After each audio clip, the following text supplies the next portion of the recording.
car flag season just getting cranked up a notch with round 2. Get those all at Pro-Am Sports. If you're looking for a new jersey, they've got a number of Oilers jerseys available over at Pro-Am. Check them out at proamsports.ca or swing on by, see the Cooks and Boys, St. Albert Trail, 128th Ave, or just visit them, like I said, on their website at proamsports.ca. Mike Johnson, there he is. MJ, how you doing, buddy? Can you hear me now? Oh, we got you now, MJ. We got you now. Where are you at right now? What's the plan? What's going on with Mike Johnson? I am still in Toronto. Haven't taken off yet. Leaving in 5 hours Ooh. to head to Prague, the overnight flight. And yes, the World starts on Friday. But Dusty, you could appreciate this because this is a busy tournament, right? You know, we do every game, so it's like 30 games in 2 weeks. Which is fine. Once you get in the tournament, you get in the flow. It's great. It's fun to be over there. But trying to prep for a tournament that starts in 3 days where they don't announce the teams until like tomorrow. And not to mention, it's not like it's NHL players playing for Austria or Great Britain or Latvia or Denmark. So like the whole bunch of, people you don't know as well. So like this next few days are a challenge, I'll say, just because you're jamming all this prep in, trying to get ready for Friday, and you can't even work in advance because you don't even know who's on the teams. You can sense my frustration. Man, I remember my second Spengler Cup. There was a Russian team there. And I done what I like at the Spengler, the rosters are the same thing. Like they're not really revealed until the 23rd. Like I'm already on the bloody plane by the time they're revealed. I remember the one time I thought I had prepped well for the Russian roster. Literally get to the rink that day, grab their roster, and there's like 9 different guys on it. I was like, "Are you kidding me right now?" It was ridiculous. That's it. And they just drop them in. You're like, when did that guy get in the tournament? I've never heard of that guy. So you'll get some of that on Friday, but it's Gord Miller's problem, not so much mine. He's got to deal with that stuff more than I do. Mike Johnson with us on the show. With that being said, the Canadian roster, that looks like a fun, young, entertaining group for you guys to call. Yeah, I mean, I think right now, who's the best Canadian goalie in the NHL? I think it's Jordan Binnington. Yeah, I mean, we were talking about that mid-season when you look ahead to the Olympics. Like, we throw Stuart Skinner in the mix a bit, but Binnington, when he's on, he's great. He really is. Yeah, and he had a really good year. So they got a good goalie in Binnington, and then they have a really good defense group, younger group of forwards. I love the fact their top 2 centers are going to be Connor Bedard and maybe Macklin Celebrini. Like a 19-year-old and a 17-year-old are going to be their top centers, which is just awesome. They'll get some goals. Jared McCann can score goals for them, but it's funny because what was it 4 years ago? I called a World Championships whose top 2 players were Nick Paul and Connor Brown, and they won gold. You don't have to have Connor McDavid. You can have Connor Brown, and somehow Canada still finds a way to be competitive. So, the American team though, they're the best team in the tournament. Like as far as talent, top to bottom, I think Bill Guerin put the word out. If you want to play for us, you go play in the Worlds, and a whole bunch of guys are playing. And the Swedish team has almost their Olympic defense corps playing. It is ridiculous. Carlson, Hedman, Pettersson, Dahlin, Brodin. Like it literally is almost their Olympic team. All those guys playing. That's going to be interesting. Tournament gets started in, I think, 3 days. So you get to take off this afternoon, right in between player availability and management availability for the Toronto Maple Leafs. I know we're not going to spend a ton of time on this. Oilers fans will freak out. We're going to spend most of the time setting up the Oilers and Canucks. But what's it like out there right now, Mike?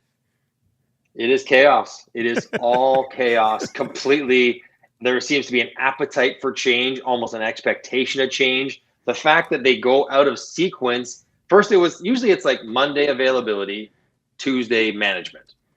Then they went Monday availability players and coach, which is kind of tricky because you're not sure if Sheldon Keefe's going to even be back. Then they were going to go Thursday management. Then they pushed it to Friday management, but now management involves Keith Pelly, who's the new president of MLS&E, who's like the boss of all bosses, but he's scheduled to be up there with Brendan Shanahan and Brad Treliving. So like that means Shanny's okay. The whole thing just opens up 3 days of great conjecture and debate and speculation, which there has been already too much of around the Toronto Maple Leafs. So, and the other part about it, we'll go on to this quickly, but this applies to all teams. Yeah. Whatever you are expecting to hear for the locker clean out day for the players, don't expect anything. They're not going to say anything. You're not going to get anything of consequence. They'll all say the same stuff. We're the closest team of all time. We love each other. We're right there. We want to be back. That's out of my control. I don't make those. What are they going to say? Nobody says anything. So, I know Mitch Marner gets some heat for saying that they treat you like gods in Toronto. I think he was trying to say the fans are great. They treat us so well. It didn't come across that way, but he's not wrong. Yeah. So, anyways, they get a lot of trying to parse every word from the players. They just want to get through the 20 minutes and get the hell out of there. They're not really thinking about it too much. They want to say nothing and move along. So don't expect much. Mike Johnson with us from TSN, brought to you by Pro-Am Sports. MJ, looking at the Oilers and Canucks series, and we've broken down a lot of different elements of this thing already. And I don't know if the fan bases can handle another 36 hours until puck drop, but we have to wait for this thing until Wednesday. Yeah, well, yeah, they must be ready to go too. Who or what is the key to this series for you? What jumps off the page the most? So, kind of two parts, right? First part is we need to recognize that Vancouver is not some sort of aberration defensive team against Nashville. For the last third of the season, they're one of the best defensive teams in the league. So you need this is what they are. They're not just riding this crazy PDO streak in Demko, and that's why they're good. They were one of the best defensive teams in the league. So you need to appreciate that that's what they're very good at and consistent with. And in fact, their scoring and power play was what really struggled down the stretch. So we might see something closer to what Nashville looked like than what you think some run and gun Canuck team might look like. So that's one part of it. The other part of it, did we learn in the Colorado series with Winnipeg that great offense, which is what Edmonton has, can beat great defense? I think that's the kind of, will Edmonton be able to insert enough pace in the game through the neutral zone to cause problems? They have the players that if they get that pace, it's a problem. But can they generate it? Colorado certainly could against Winnipeg. Can Edmonton against Vancouver? Whatever happened this year, it is inconsequential for both teams. It was like a lifetime ago and a coach ago for Edmonton. And then the power play for Edmonton. The Edmonton 5-on-5 game was just okay against LA. It was good. It was better than LA, enough, but it wasn't great. Yeah. Good enough, right? But it wasn't awesome. It could be better, and they probably will be better because I can't imagine. It's hard to imagine the power play doing what it did in the first round again.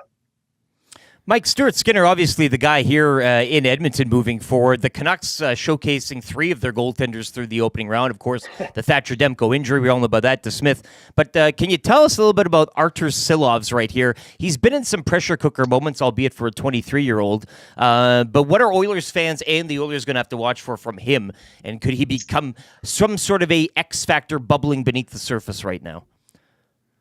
Well, probably not beneath the surface. I mean, you're going to be the starting goalie, and I know Demko's on the ice shuffling, but he's not really playing. I've yet to see him get snow on his pads. Yeah. There's something wrong with his knee, and he's so I'm not holding my breath if I'm a Canucks fan for him to come back in game 2 or 3.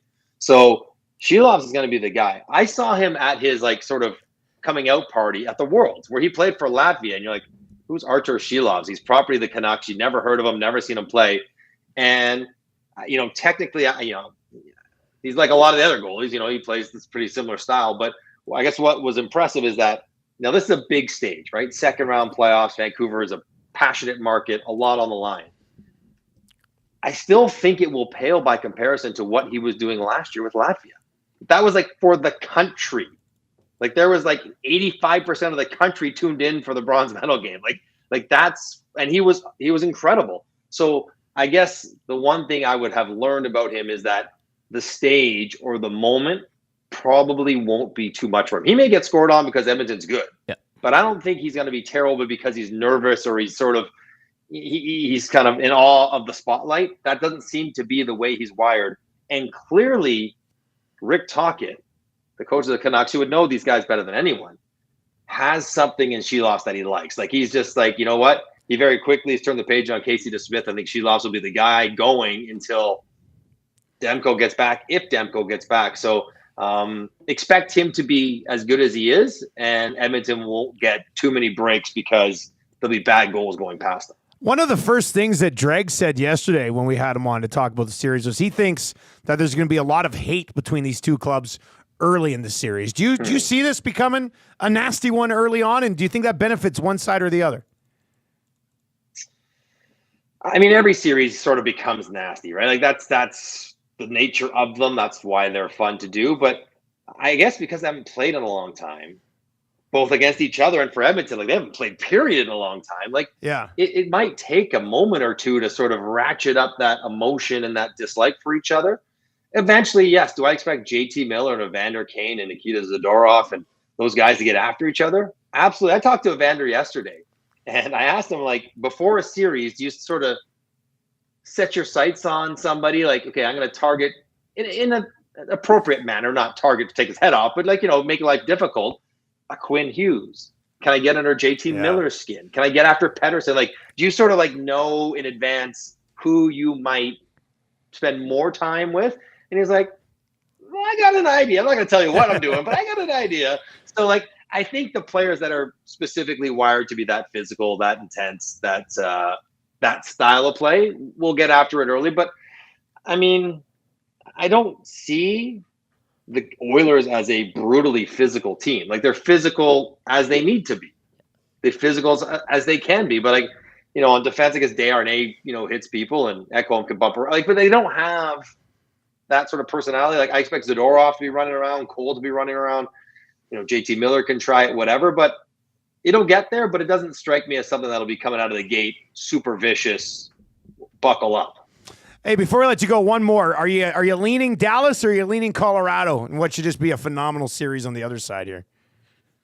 Yeah, you're right. It really should. So I'm leaning Colorado. I'm leaning I had my bracket. I was 8 for 8 in the first round, well fortunately done. enough. But I thought I was smart.